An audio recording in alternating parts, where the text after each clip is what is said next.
اللہ کے محبوب تشریف فرماتے مسجد نبوی کے کونے میں ایک عربی دیہاتی آ گیا اور پیشاب کرنے لگا۔ صحابہ مارنے کے لیے دوڑے اس کو کہ اس کو جھڑکیں۔ آقا کریم نے ان کو بلا لیا، کہا اب بیٹھ گیا تو اس کو کر لینے دو۔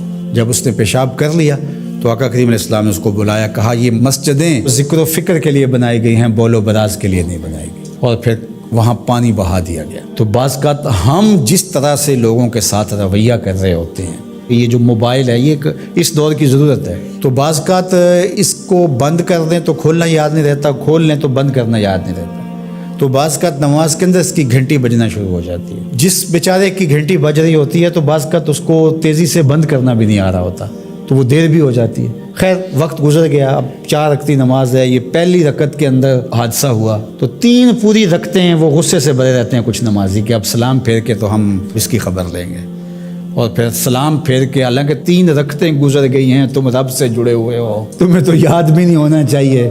ترغیب کی آیتیں بھی آئیں، ترغیب کی آیتیں بھی آئیں، جنت کا تذکرہ بھی آیا، جہنم سے بھی ڈرایا گیا، تلاوت بھی ہوئی، تم سجدے میں بھی گرے اس کے حضور، تم رکوع میں بھی گرے، لیکن یہ نہیں بھولے کہ گھنٹی اس طرف سے بجی تھی۔ اور پھر سلام پھیر کے سب نے ایسے گھور کے دیکھا جیسے کھا جائیں گے۔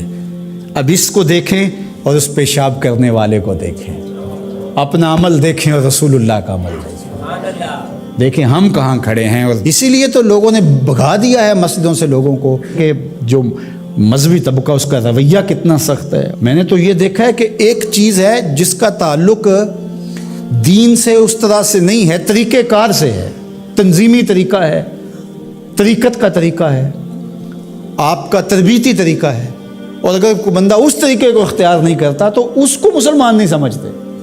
میں ایک تنظیم کھڑی کر لی ہے اور میں اس کا ایک طریقہ وضع کرتا ہوں اور اس کے مطابق جو نہیں چلتا تو میں سمجھتا ہوں کہ یہ تو مسلمان ہی نہیں ہے۔ تو کیا ہم نے یہ رویہ اختیار کر لیا اور کیا انداز اختیار کر لیا؟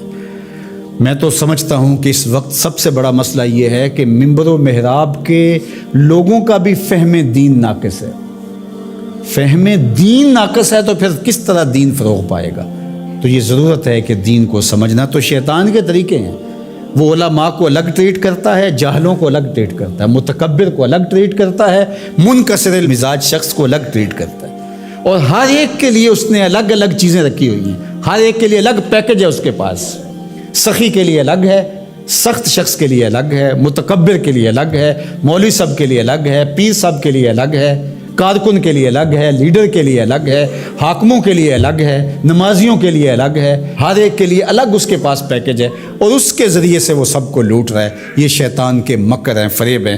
یا ایھا الناس کلوا مما فی الارض حلالا طیبا ولا تتبعوا خطوات الشیطان، اور شیطان کے قدموں کی پیروی نہ کرو۔ یہاں یہ خطوہ کی جمع ہے، قدم کی پیروی نہیں، قدموں کی پیروی نہ کرو۔ معلوم ہوا کہ شیطان کے پاس ایک چال نہیں ہے، اس کے پاس بڑی چالیں ہیں، وہ بڑے بڑے طریقے سے لوٹتا ہے، بڑے بڑے مکر سے لوٹتا ہے۔ آپ تاریخ پڑھیں، مرتبہ ولایت کے پہنچے ہوئے لوگوں کو اس نے برباد کیا۔ بلعم بن بورا کون تھا؟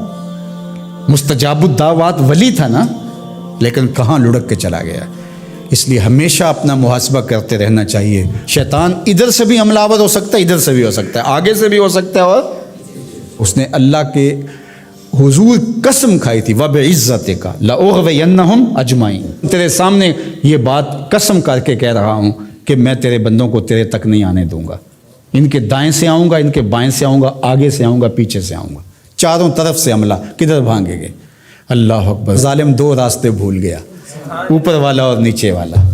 جب بندہ دعا کے لیے ہاتھ اٹھاتا ہے یا سر سجدے میں رکھ دیتا ہے، شیطان کچھ بھی نہیں کر پاتا۔ تو یہ دائیں سے بھی آ رہا ہے، بائیں سے بھی آ رہا ہے، آگے سے بھی آ رہا ہے، پیچھے سے بھی آ رہا ہے، اور اس نے خود اللہ کے سامنے قسم کی ہے، مجھے تیری عزت کی قسم، ان بندوں کو تیرے تک نہیں آنے دوں گا، چاروں طرفیں گھیر لوں گا۔